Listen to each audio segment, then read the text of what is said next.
All right, so before I get to talk about economics, I actually want to take a moment to commend the organization that's putting on this event, the All Marxist-Leninist Unity of Rutgers University. I actually remember when it was the United Socialist Scarlet Revolutionaries. Was that the name? Yeah. And I even remember Kyle from before that. I remember being back at Montclair when you all did your tent state. You set up tents at the place to protest tuition hikes. I wanted to say I was particularly touched when I saw some of the videos from the anti-imperialist demonstration that you all had on the 10th. Really made me feel good to see Don and Paulina and Kyle and Kevin out there waving red flags on the campus. I really liked it. And it actually brought back some memories. I remember when I was in college, the big issue that people were organizing around was the Iraq War. And I remember there were so many people on my campus who were opposed to the war in Iraq. Yet whenever there would be a protest around the war in Iraq, I would ask them, hey, there's a protest coming up, why don't you come? And they would always be very, very reluctant. They would get this nervous look on their face, like, oh no, I can't protest. I'm not a protester. And I remember I had a roommate in college, a good friend of mine, and I was always after him to come to a demonstration against the war in Iraq. And I remember finally, I practically dragged him to this rally. And he's coming to the rally with me, so nervous, just so nervous. Oh my goodness, I'm going to protest. But pretty soon, he got to the rally, and he was clapping and chanting and applauding, and he had this big smile on his face. And I know that I had a big smile on my face the first time I went to a left-wing political demonstration.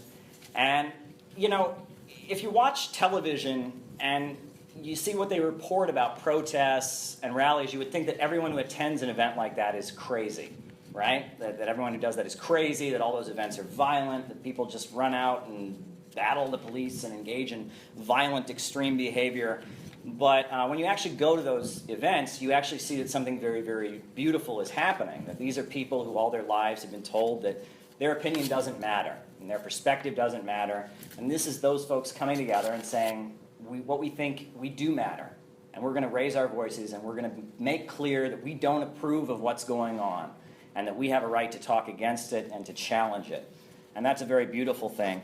And I also really wanted to commend you on the fact that your rally that you held was actually very small. And you realized you did it here in the middle of the campus. And it's particularly difficult, I can imagine, to have a rally in the middle of the campus with your classmates, the people you go to class with. And I think a lot of you live in dorms, right? So these are the people you live with also, right? And to kind of get out and be bold and make a statement and kind of stand alone in front of those people can be a very challenging thing to do. But you did it anyway, and that shows that you possess a certain kind of boldness and bravery that's absolutely necessary. I did want to point out, I'm only 28, and it's taken me long enough to realize this. But if there's anything that I've learned, you all are organizers, revolutionaries, you want to lead the people in struggling for justice. If there's one type of person that people do not want to follow and do not want to be led by, it's a coward. When people are ready to fight back, when they're ready to organize, they want to follow someone who looks strong, someone who looks brave and bold. They don't want to get behind someone who's timid and weak and mild.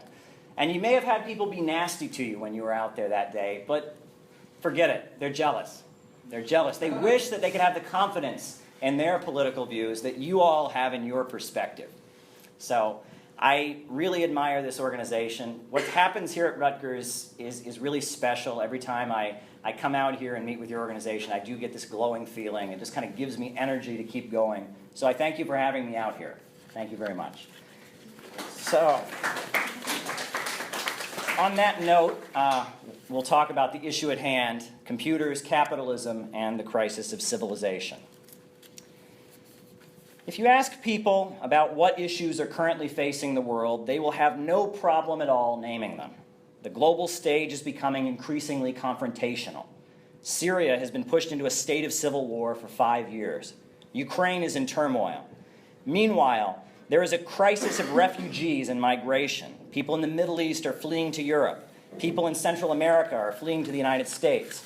People in Southeast Asia, Indonesia, and the Philippines are fleeing across the planet. And even here in the homeland of the global financial monopolies, things are getting a lot harder. our infrastructure, our trains, our highways, our power plants, water systems are crumbling. In different parts of the country, we've seen people being poisoned by drinking water that's impure. I'm sure people have heard about like the Flint water crisis. In the last decade, the suicide rate in the United States has risen very dramatically, as has the rate of heroin addiction. And it's young people like us that are most severely affected by the global and domestic crisis. Millions of American youth are stuck in a cycle of low-wage, short-term service sector jobs. The good-paying industrial jobs that once defined the American middle class, the so-called American dream, those jobs are gone. Neighborhoods that were once prosperous are now dotted with empty, foreclosed homes.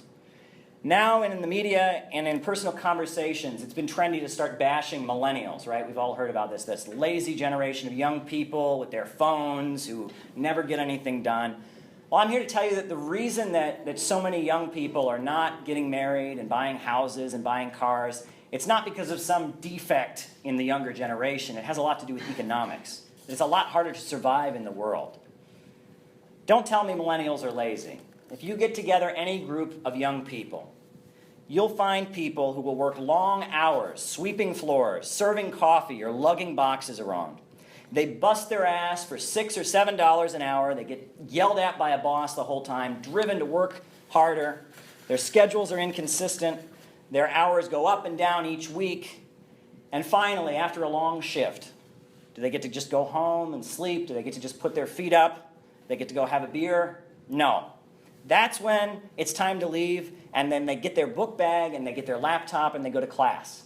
And they run up more student debt in the hopes that maybe, if they can just get that degree, they might be able to get a job that pays enough that they can actually be an adult and get a house of their own and actually have what was considered to be a normal life at one point in this country. Now, it's funny, back in the 70s and 80s, college kids used to smoke pot and do hallucinogens and zone out and get high. Now, I'm certain that that hasn't exactly stopped. But back then, college was a time to find yourself and figure out who you are.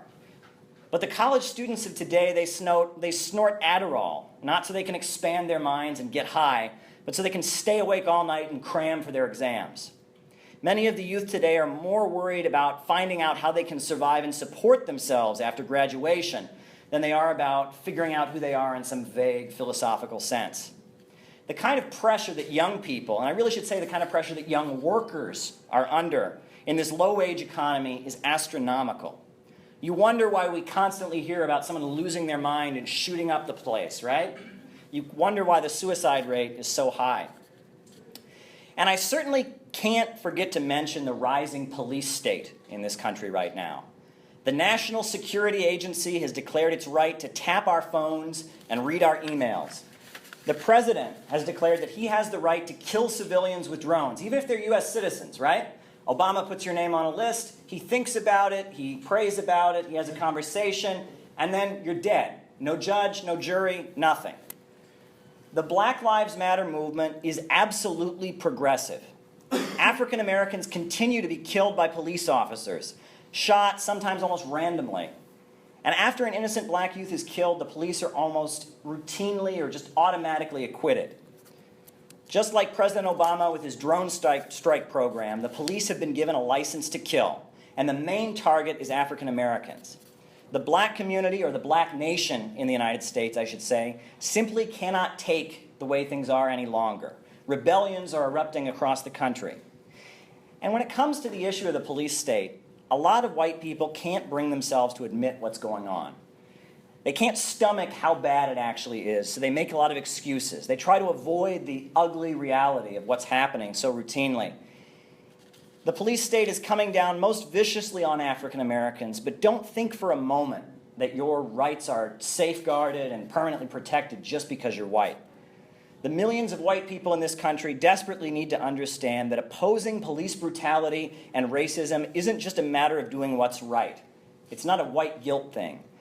What they do to black and brown people today, they can do to you tomorrow. The worse the economy gets, the more vicious the police state is going to become. And right now there's a section of the police and the military and a section of both of the major parties who thinks that the way to solve this crisis is to create an all-out fascist state, and things are gradually moving in that direction. Recently, it was revealed that Hillary Clinton actually talked about killing Julian Assange with a drone strike. Did people hear about that? Well, she says it was a joke. Now, I'm never claimed to be an expert on comedy. I'm not a funny guy, but I'm not really laughing at that. I don't find it to be funny, the idea that you would kill a famous whistleblower. The crisis is every day intensifying, not just in this country, but across most of the planet.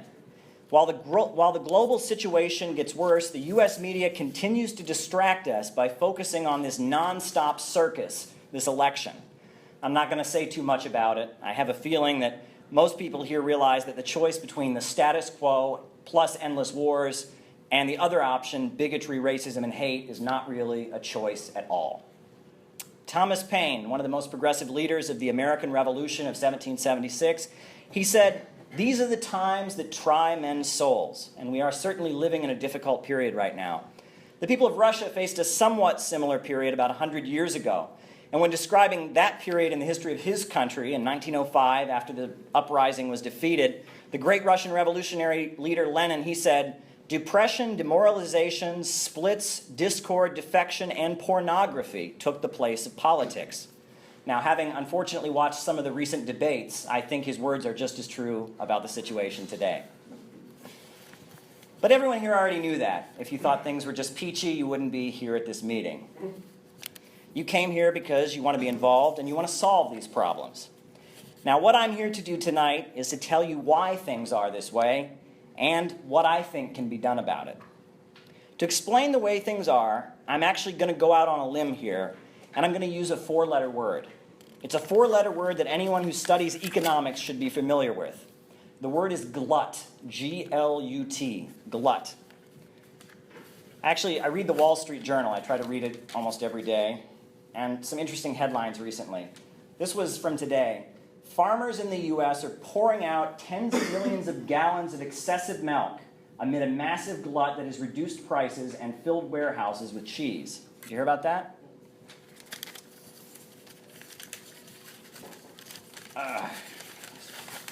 A glut in the prices of meat, right? The price of beef, the price of pork is the lowest it's been in a long time. Did you hear that Walmart just closed down a whole bunch of their stores? The price of steel, the price of copper, the price of beef, the price of pork, the price of cars, the price of almost everything is low.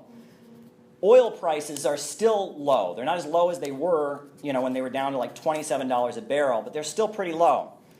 Walmart, like I mentioned, has just closed down a whole bunch of stores. Now, there were entire cities that had sprouted up in places like North Dakota around fracking, right, and new oil things, and they're just closing down completely because of the low oil prices. The reason that so many people are suffering economically, the reason that so many people don't have jobs, the reason that those who do have jobs are making such low wages, the reason that the government is cutting spending on education and infrastructure and public hospitals and other things people depend on, it's actually very simple. The reason is this: there's too much stuff. Karl Marx wrote a 1,000-page book about it called Capital. It's worth reading, but rather than recite 1,000 pages to you right now, I'm going to put it the way agitators and organizers have been putting it on soapboxes and on leaflets and nowadays on YouTube and in tweets. This is the way people have explained it. This is the way anti-capitalists and revolutionaries have explained it for the last 200 years. People are homeless because there are too many houses. People are hungry because there is too much food. People are cold in the winter because there is too much heating gas. Capitalism is an irrational system. So what is capitalism? Now, capitalism is a system where the banks, the factories, the stores, the airlines, all the major centers of the economy belong to capitalists or owners. And these capitalists operate the banks, factories, stores, and airlines for the purpose of making profits. They then hire the rest of us, the 99%, the working class, to work in them, and they turn the labor that we do into their profits. The way Frederick Engels described capitalism, he said, "Under capitalism, the means of production only function as preliminary transformation into capital. Or you can put it as Mao Zedong put it in the Little Red Book. He said, profits are in command. The billionaires in the Walton family that owns the Walmart stores, they don't set up these stores because they think people just really ought to have a nice place to shop. They set them up because they'd like to make profits. Apple makes iPhones because they want to make profits.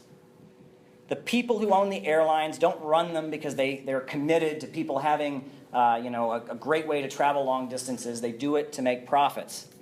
Under capitalism, the economy is centered around making profits for a small group of owners, and all kinds of crazy things happen. It's only because of capitalism that you can have 20 empty houses for every homeless person. There are a lot of restaurants in New York City where at the end of the night, with the excess food, they're instructed not only to just throw it away, but to actually pour motor oil on the food to make sure that no homeless person goes into the garbage and eats it.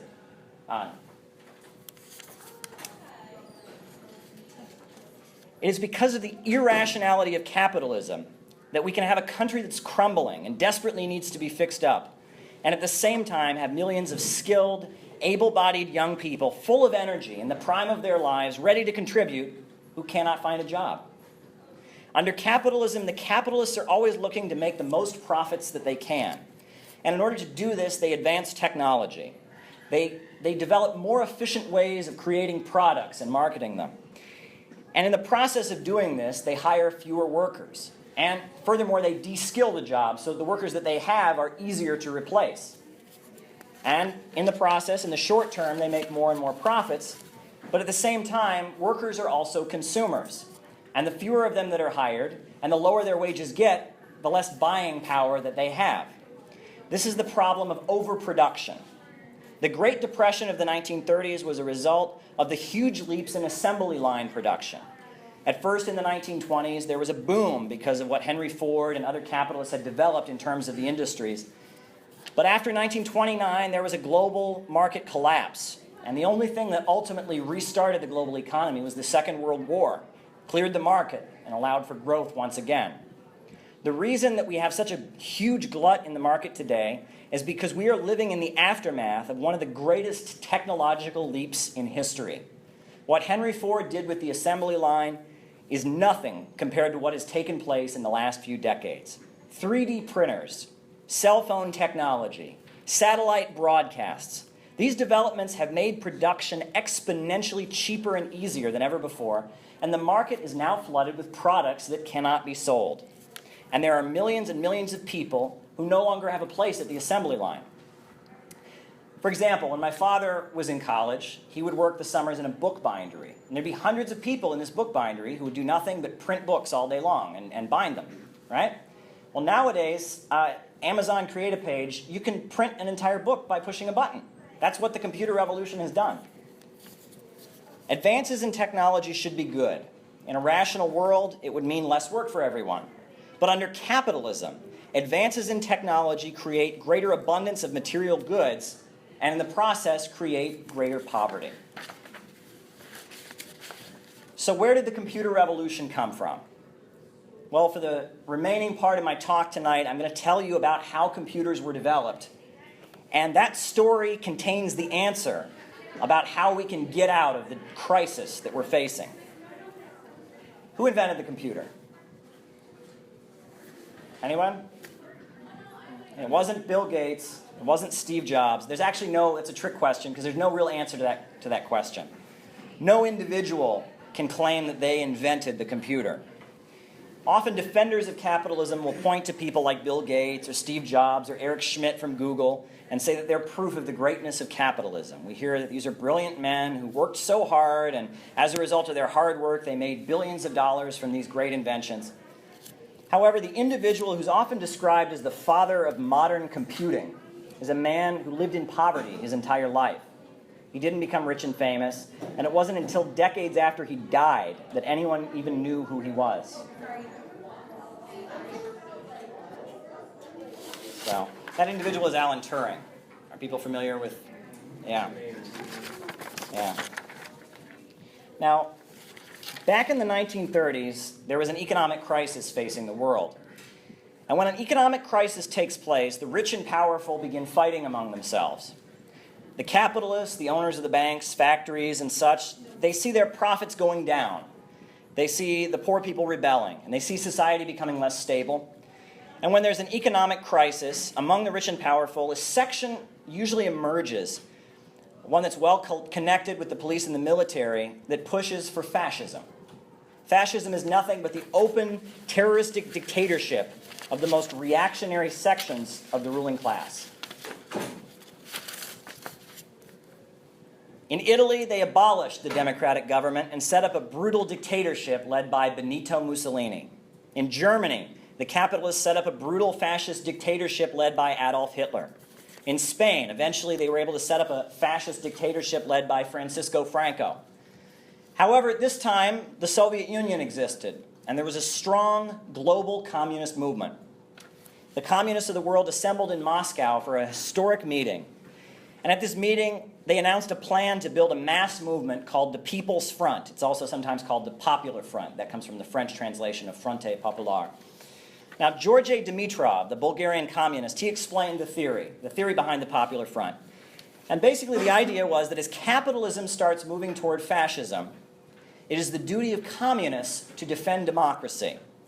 Only communists understand why society is moving toward fascism. And so they will naturally be the best anti-fascist fighters. The communists know that the only way to really stop the drive toward fascism and war is to get rid of capitalism and have a rationally planned economy. All over the world, communists joined together with labor activists, with musicians and artists, and built people's fronts against fascism. In London, there was a British fascist named Sir Oswald Mosley, and he wanted to have a parade, a fascist parade through a Jewish neighborhood. So hundreds of thousands of communists assembled, they linked arms, and they said, "You shall not pass." And it was called the Battle of Cable Street. It's a historic incident. There's monuments to it. When the German-American Bund, a group of Nazis, staged a pro-Hitler rally in Madison Square Garden, 500,000 communists protested outside, while inside, hundreds of people charged in with lead pipes and baseball bats and shut the fascist rally down. And it was because of the communists and the beautiful People's Front that they built during the 1930s that the United States and Britain did not succumb to fascism. The British royal family very much wanted fascism in Britain. King Edward VIII was actually forced to step down because he was known to be a Nazi sympathizer. And they always tell this story that he just loved Wallace Simpson so much that he gave up his throne. That's not what it was about at all. In the United States, there was actually a plot for a coup against Franklin Delano Roosevelt. Leaders of fascist organizations and of wealthy families connected to the Morgans, they approached leaders of the military about what was called the business plot, to have a coup and establish a fascist dictatorship in the United States. But they never pulled it off. The business plot failed. And why did it fail? Because President Roosevelt had an alliance with the Communist Party, with the People's Front, and with a mass movement of unemployment councils that fought evictions. You know, in neighborhoods, when someone was going to get kicked out of their house, the Communist Unemployment Council would come and break the locks and put their stuff back in the house. There was the sit-down strike wave of 1937, when workers were demanding they get decent wages, and unions, they occupied their factories and they had sit-down strikes. There's a famous bonus march, right? When veterans were demanding their benefits not be cut and that they receive adequate compensation for their military service during the economic crisis. And they occupied the National Mall for weeks in Washington, D.C. And it was famous. The military was actually sent to evict veterans from the National Mall. Roosevelt was from a section of the capitalist class that did not want fascism, and as a result made a strategic alliance with the People's Front. And even though a lot of capitalist billionaires like Henry Ford and the Morgans wanted fascism, when the Second World War broke out, the United States aligned with the Soviet Union. The thinking was that one country was a socialist democracy, the other was a capitalist democracy, but both the American people and the Soviet people opposed fascism. When the Second World War broke out, the United States and Britain stopped functioning like capitalist countries normally function. The industries were subject to tight military and government control. Children collected scrap metal. Women worked in armaments factories. Every single person had a job, every single person had a place, and no one was left out. The slogan was everything for victory, and people in the United States worked tirelessly to defeat fascism. 3 of my grandparents actually served in the military during the Second World War. One of them only worked in an armaments factory. And it's weird because the Second World War was a horrendous event. Millions of people died. But whenever you talked to any older person who lived through that period, they get this glow on their face. And they remember this period as if it was like a shining moment in their lives. And why is that?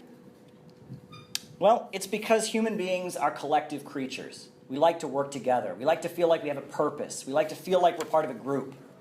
And that's part of who we are. The capitalists are always lecturing us about human nature. You have to have capitalism because of human nature. Well, if you see during the Second World War the way people pulled together, the way subway trains were turned into bomb shelters in London, the way people joined together, the way there was real love between the people of Russia and the people of the United States, you see a different side of the human species, a side that the defenders of the free market really don't like to talk about. And it was in Britain during this time that Alan Turing, a brilliant mathematician, was assigned by the British government to design a decoding machine to defeat the Nazis. Alan Turing was a socially awkward, homosexual man in Britain who'd been socially outcast for most of his life. However, when the war broke out, he was unleashed. They put him to work. While working for the British military in alliance with the United States and the Soviet Union, Alan Turing developed a machine that effectively decoded Nazi messages. And the breakthroughs that came from Alan Turing's decoding machine are the basis for modern computer technology. However, after the Second World War, Alan Turing didn't become rich and famous. As British and American society returned to the way that they had always functioned as cold, imperialist countries driven by profit-hungry bankers, Alan Turing once again lived as an impoverished math professor. In the 1950s, he was arrested for being gay and forced to undergo hormonal therapy, a chemical castration essentially, and he eventually committed suicide. Now, occasionally, you'll hear these libertarians defending capitalism. They'll say, how can you be a communist and have an iPhone? That's capitalism. Or how can you have a laptop and that's capitalism? Well, if it weren't for the People's Front and the collectivism and the defeat of fascism, we wouldn't have computers. Furthermore, it's important to point out that the Soviet Union developed all kinds of computers after the Second World War. There were actually home computers that were developed in the Soviet Union. And despite having nothing near the resources that Western computer scientists had, the Soviet Union was very advanced in terms of hardware and software. And this is despite the fact that there was actually an embargo. All the capitalist Western countries got together and signed a treaty that no computer technology could be shared with the Soviet Union. And still the Soviet Union made huge leaps. People forget that the Soviet Union was the first country to conquer outer space. The most efficient military rifle in history, the AK-47, was developed by the Soviet Union. LED lights were invented in the Soviet Union. The still beloved computer game, Tetris, was invented in the Soviet Union. This idea that you need capitalism and markets to have innovation and creativity is complete and utter nonsense. In the 1930s, the Soviet Union went from being an impoverished agrarian society to being a world industrial power within a few short years. The 5-year plans involved pulling the country together and building it up from the ground. The reason that Stalin is considered to be one of the greatest people in the history of Russia even today is because of the economic miracles that took place during the 1930s. And the same thing can be said about Chinese history. Look at China. Until the revolution, it was the sick man of Asia. It had no steel industry. People were illiterate for the most part. They lived in huts. Today, the global tourism industry is having a boom because millions of Chinese people are going on vacation for the first time in their lives. They're going to places like Paris. They're going to places like the Bahamas for vacation. These are people who 2 generations before were illiterate peasants living in huts. Half the steel in the world today is produced in China. The government-controlled collective Huawei is the biggest telecommunications manufacturer on Earth. The most advanced supercomputers in the world are being made in China today. The famous Three Gorges Dam is the world's biggest hydroelectrical power facility. Those who say communism failed have no clue what they're talking about. Communism achieved a whole lot, not just in terms of equality for women, providing health care and education, but in terms of advancing society. Russia and China stand tall today as world powers because they had socialist revolutions that were led by communist parties. If you think that capitalism creates innovation, tell me this. Why does Hollywood make the same movie over and over and over again? Capitalists sometimes do promote innovation and inventions. Sure, they do that. But they would really prefer not to. They want a secure investment. They want guaranteed return on their profits. Go to the movies now or turn on the TV and you'll see what capitalism has led to. Throughout the history of human civilization, artists, writers, musicians, they had a responsibility. It was their job to create art for the purpose of making human beings better, to improve the society they lived in with their artwork and their crafts. But in modern times, it's the opposite. Those in the mainstream media and entertainment, the musicians, they're encouraged to dumb down their products to appeal to the most crass and primitive instincts within human beings. If you turn on the TV today, it's very easy to tell that the content, which is carefully crafted in order to maximize advertising revenue and make profits, no risk, whatever can be guaranteed to make the most profits, this content is not making people any smarter. In fact, I would say most of what's on television today is making people a lot dumber. How much TV programming is reality shows? And not just reality shows, this is simply camera crews following rich people around. Look at me, I just bought a $100,000 purse. Look at me, I'm about to pee in my brand new golden toilet. And as much as we hear about controlled media and propaganda in anti-imperialist countries, they tell us that we're free here in the USA. But tell me, how many Americans can find Iraq on a map? It's not a very big percentage. How many Americans can find Russia on a map? How many can even find USA on a map?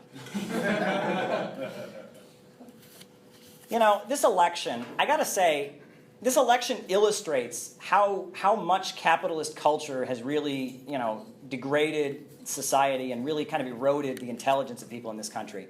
What's Hillary Clinton? It's this phrase that she uses. America is great because America is good. What does that mean? That's A equals B because B equals A. She's basically saying America is great because America is good, and that's true because great and good are synonymous. This is like 7 words of stupidity, but she preaches them. And then there's Donald Trump, right? We all know Donald Trump. And have you ever noticed that he speaks kind of like he's a kindergarten teacher teaching math? It's like, if you have 2 apples, and then you get 2 more apples, that makes 4 apples. If you first have 2, and then you have 4, what do you get? You get 6. And then he makes the crowd repeat it back to him. 2 plus 2, what is it? And the crowd shouts, 4! It's like appealing to people's stupidity. In the USA right now, there are millions of young people who are full of skill and full of potential, and they want to contribute to society. But because profits can't be made by hiring them, they are left with nothing, living in their parents' basements, working low wages, and trying to figure out how they're going to survive. But we're free, remember? We're free. Well, I hate to tell it to you, but they always tell us that in the U.S., the reason that this is such a great country is because we can think for ourselves. And if you've had some experience leafleting, you've probably experienced, you'll want to hand someone a leaflet about socialism or communism, and they'll say, oh, I can't take that. I think for myself, right? And I can't read this. I'm too busy thinking for myself. I have my own ideas, right? Well, it's pretty obvious that in the 21st century United States, think for yourself is a euphemism. It's a code for not thinking at all. I want to take a few moments to talk about culture because we can really learn a lot about the nature of capitalism and imperialism by understanding culture. Now, did people see that there was a new movie based on the book The Jungle Book? Did people see that came out a few months back? It was like a children's movie. Well, The Jungle Book was written by Rudyard Kipling. This is a British writer who's probably, arguably, the most racist, or at least openly racist writer in the history of the English language. He wrote a poem called The White Man's Burden. I'm going to read you the opening stanza. take up the white man's burden. Send forth the best ye breed. Go bind your sons to exile, to serve your captives' need, to wait in heavy harness, on fluttered folk and wild, your new-caught sullen peoples, half devil and half child. Can you get more racist than that? Kipling was British, but this horrendous poem he wrote, The White Man's Burden, was actually directed at us, at the Americans. At the time, the U.S. was forcibly seizing the Philippines. There was the Spanish-American War, and then after the Spanish-American War, the people of the Philippines didn't want to be colonized by either the Spaniards or by the United States, and so they rose up, and there was a mass independence movement in the Philippines. And so thousands of U.S. troops were sent to the Philippines to make sure it remained a U.S. territory. The Philippines wasn't granted independence until after the Second World War. And at the time in the U.S., there was a mass anti-war movement back then. This was like 1900, and it was called the Anti-Imperialist League. And Rudyard Kipling wrote this poem because he was explaining to the Americans that they had a duty to conquer the Philippines. Why? Because the U.S. needed to help those poor, innocent Filipinos who were being oppressed under their old thing, and it was going to bring them civilization. Well, Kipling's racist rant, The White Man's Burden, it's war propaganda. And hundreds of thousands of Filipinos who wanted independence were slaughtered by the U.S. military in that period in which it was occupied by U.S. troops. And at the time that it was being occupied, it wasn't being developed. It's important to keep that in mind. Even though the Philippines was granted formal independence, even still today, the Philippines is under the dominion of Wall Street corporations. U.S. corporations still control the economy. It still hosts U.S. military forces. And actually, for decades, there was a brutal dictatorship in the Philippines by Ferdinand Marcos, who was a brutal dictator supported by the United States. And all this time that the U.S. and the Wall Street bankers were dominating the Philippines, were they making life better? Were they developing? No. Much of the population of the Philippines today doesn't even have access to safe drinking water, especially in the urban slums. People in the Philippines are actually fleeing to find work. I remember when I was traveling overseas, I was changing planes in Qatar. And I noticed that all the people behind in the airport in Qatar that were like behind the food areas and all of that all had Filipino accents and spoke English fluently, right? Sex trafficking of Filipino women is common. Human trafficking of all kinds from the Philippines is a thing. People cannot live there. It's gotten so bad. The current president of the Philippines, Rodrigo Duterte, he took office in a wave of anti-American and anti-capitalist sentiments, as millions of people there were really just tired of living under the rule of Western bankers and having U.S. troops on their soil, especially because the USA is threatening China right now, about the Asian pivot. And the Philippines is basically being used as an area for the U.S. to threaten China. And a lot of people in the Philippines are not really comfortable with that. Now, the big bankers and the capitalists in Wall Street and London who sit at the roof of the world economy, they're not making people's lives better. They're not developing the world. The top oil-producing country in Africa today is Nigeria. U.S. corporations have been investing in Nigeria for decades. But Nigeria has only gotten poorer. According to the CIA World Factbook, the life expectancy in Nigeria is 53 years old. Less than 50% of adults in Nigeria are able to read. Wall Street corporations like Shell Oil, British Petroleum, Chevron, they're very good at sucking oil out of the ground in Nigeria. But when it comes to feeding people, to providing them with decent housing or building decent schools, they aren't really concerned about that.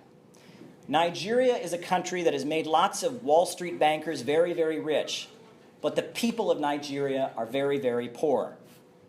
Libya once had the highest life expectancy on the African continent. Gaddafi led a nationalist revolution. They began seizing and had public control of the oil resources, and they had the highest life expectancy on the African continent. But now that's all been destroyed. Libya is in complete ruin, right? I mean, the country's just been wrecked by a NATO bombing campaign. It doesn't even have a strong central government. There's two factions that have been fighting since then. Iraq is a mess. Afghanistan is a mess. Syria was once a peaceful country, but the USA and its allies in Saudi Arabia have been funding terrorists and extremists and tearing it down, creating chaos in Syria. Nowhere have the Wall Street bankers and monopolists or their hired stooges and thugs in the Pentagon, they have never brought peace or prosperity to the world. Imperialism is about destruction. It's not the white man's burden. It's not helping those poor colonized people. It's about keeping them poor so that Wall Street can stay as the global monopoly at the center of the world economy. So back to Rudyard Kipling. I recall when I was growing up in Ohio, they would read us a children's story by Rudyard Kipling called The Elephant's Child. And I actually wanted to buy a copy of it. I went to the Barnes & Noble in Union Square on my way to the train in New York. They don't sell it for some reason. Probably a good thing. But does anyone remember this? It's a children's story written by Rudyard Kipling, a beloved thing. And it's an interesting story. I'm just going to summarize it very quickly. So you have this baby elephant, right? And this baby elephant has insatiable curiosity, always asking questions of his parents and relatives. And whenever this baby elephant asks a question, the response of the authority figures is to spank him. So after asking his relatives numerous times, what does the alligator eat for dinner? The relatives continue to spank him. He doesn't get an answer. So he goes down to the river. And in the process, the alligator bites his nose and elongates his trunk. The subtitle of the story is How the Elephant Got His Trunk. And as a result, the baby elephant returns to his relatives, and he's no longer subject to the regime of corporal punishment because he can return the favor with his big, long trunk, right? Happy ending. This is pretty disgusting.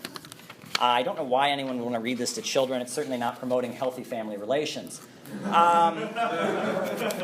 But it's even more disgusting if you realize that this was a political allegory. Rudyard Kipling was trying to describe the experience of the British working class. The idea was that the British working class at that time, they were poor.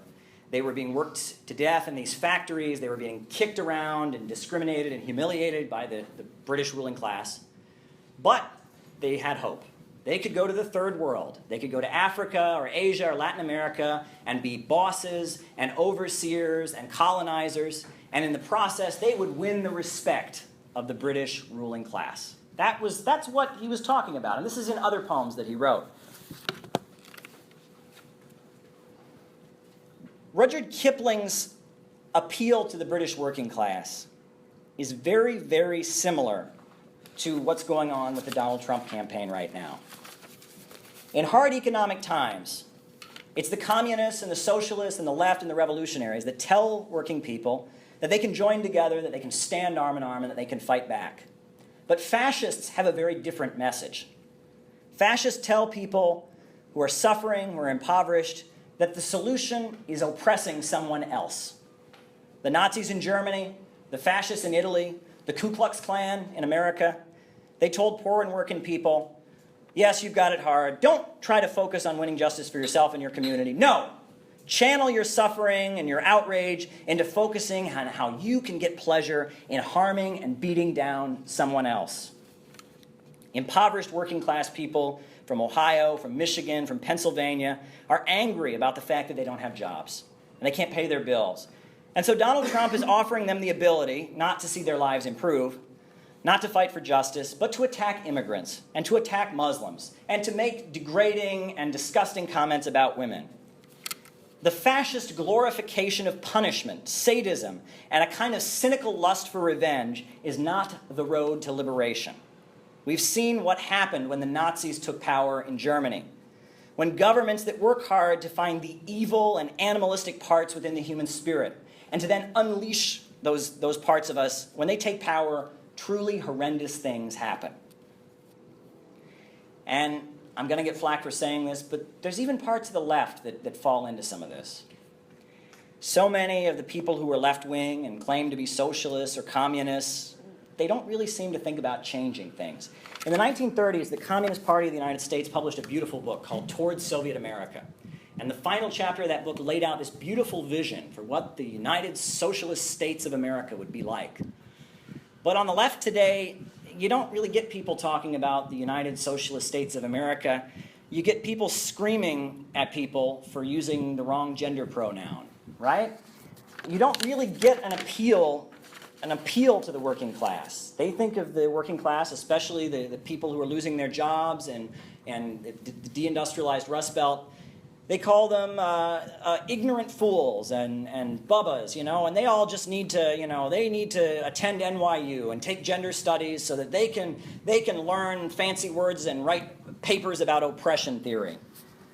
You have the Trump rallies where all this disgusting hate is being preached. And then outside you have people protesting Donald Trump. But those people that are protesting Donald Trump, they're not saying Donald Trump is a phony and he's not offering you a road to liberation. Instead, you have a lot of people who really need to take a shower. And they're condemning the working class people. And they're telling them to check your privilege and stop mansplaining. And it's really kind of a bad situation that we're in. The fascistic and hateful far right that actively demonizes people of color is dangerous. And the anti-communist cultural left are working to enhance the animalistic and primitive sides of human beings.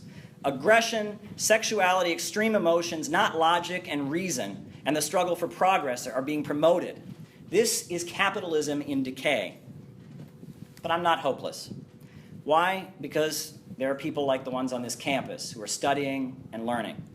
And there's also a new organization being formed called Students and Youth for a New America.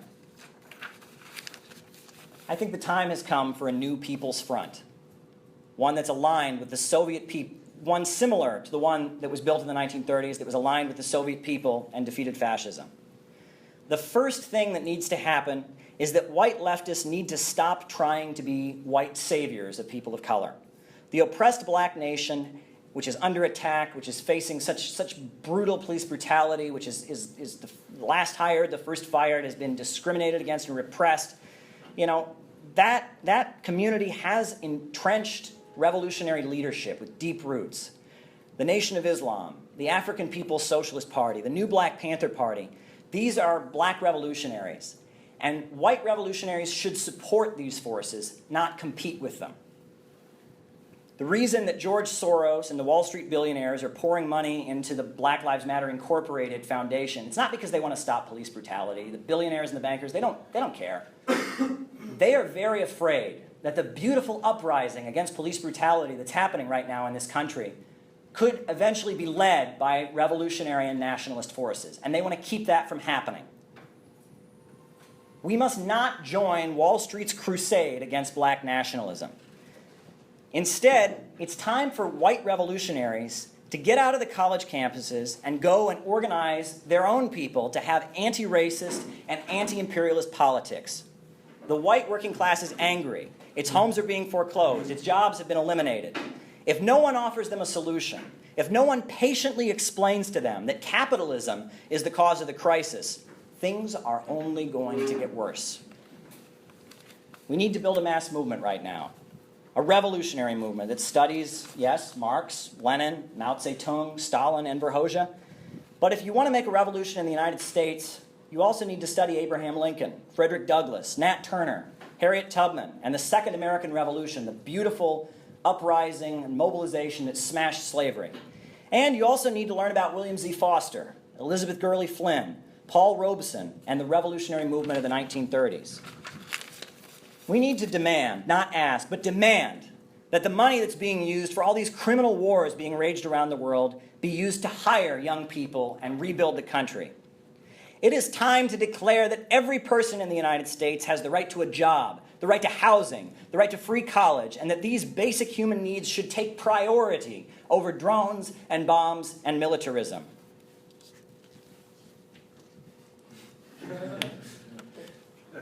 It's very interesting. I've had the privilege of traveling a lot overseas, and in the Islamic tradition, they have a concept called haram.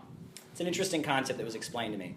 And basically the idea is that if something is created in an immoral way, that thing becomes impure. For example, if you steal food and then you eat it, you might get sick from it. Or if you take out a loan to buy your house and that loan is done in a way that's not consistent with the Islamic law, that house might catch on fire. It's not safe to live in. Well, to use that way of thinking to describe the United States, I would say the United States of America as it currently exists is haram. This country was founded on genocide and slavery.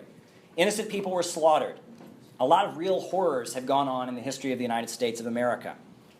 Sure, at one point we had a prosperous white middle class with houses and cars, but those houses and cars were dripping with blood. It was the blood of people in Korea, the blood of people in Vietnam, the blood of millions of people who were killed to keep the Wall Street bankers at the center of the world economy, as a result, they were able to buy off and have a certain sector of the American working class that was pretty privileged and got to live a somewhat comfortable life. But the global monopolist bankers, they have no loyalty of any kind. They are loyal only to their profits. They don't care how many people they kill around the world to keep themselves at the center of the world economy. And right now, they are destroying the United States of America also, right? They are destroying the Midwest. They are gutting the country. They have no loyalty of any kind. And the time has come for a mass people's movement that demands not just an end to wars, not just an end to police brutality, not just an end to sexism and racism and homophobia and any form of oppression, but actually demands an entirely new country. The time has come for this country to be refounded based on values like compassion and solidarity and collectivism and innovation. White settler colonialism, racism, sexism, and all forms of bigotry must be done. Right now is not the time to say, make America great again. No, right now is the time for American rebirth. We need an economy based on human needs. The banks, the factories, the oil wells, these things should belong to the people. You can call that socialism. You can call it communism. You can call it anarchism. You could call it Christianity. You could call it true revolutionary patriotism. I don't care what you call it. It's what we need. We need a mass mobilization of people to entirely recreate the United States. As I was riding out here on the train, we were seeing the New Jersey countryside, and I couldn't help but think, I wonder what New Jersey is going to look like after our first 5-year plan. Right? Imagine what it will mean to mobilize millions of young people to rebuild an entirely new country. We could make things come true that so far have only existed in the dreams of science fiction writers. Yes, we're living in dark times, but these are also times of great promise and great opportunity. After the Second World War, the communists and socialists, they came together and they formed a new organization that was actually recognized by the United Nations. It was called the World Federation of Democratic Youth. It still exists. It's recognized by the United Nations, and coming up, they're actually having a World Youth Festival in Sochi. And so I thought the way I might end, that's in Russia, in Sochi, Russia, coming up. And I thought the way I would end my talk is that after the Second World War was over, when the World Democratic Youth Federation was formed, they actually had a pledge that millions of young people all over the world took about building a world without war and opposing fascism. So I thought, and no one has to do anything, right? This isn't church. You don't have to, no one's obligated to do anything. But if you're up for it, I would like folks to please stand up and raise your right hand and take the pledge of the World Democratic Youth Federation. Yeah, raise your right hand. And just repeat after me. We'll do it like a sentence at a time. We pledge that we shall remember this unity. We pledge that we shall remember this unity. Forged in this month, November 1945. Forged in this month, November 1945. Not only today. Not only today. Not only this week. Not only this week. Not only this year. Not only this year. But always. But always. Until we have built the world we have dreamed of and fought for. Until we have built the world we have dreamed of and fought for. We pledge ourselves to build unity of the youth of the world. We pledge ourselves to build unity of the youth of the world. All races, all colors, all nationalities, all beliefs. All races, all colors, all nationalities, all beliefs. To eliminate all traces of fascism from the earth. To eliminate all traces of fascism from the earth. To build deep, sincere international friendship. To build deep, sincere international friendship. Among the people of the world. Among the people of the world. To keep a just, lasting peace. To keep a just, lasting peace. To eliminate want, frustration, and enforced idleness. To eliminate want, frustration, and forced idleness.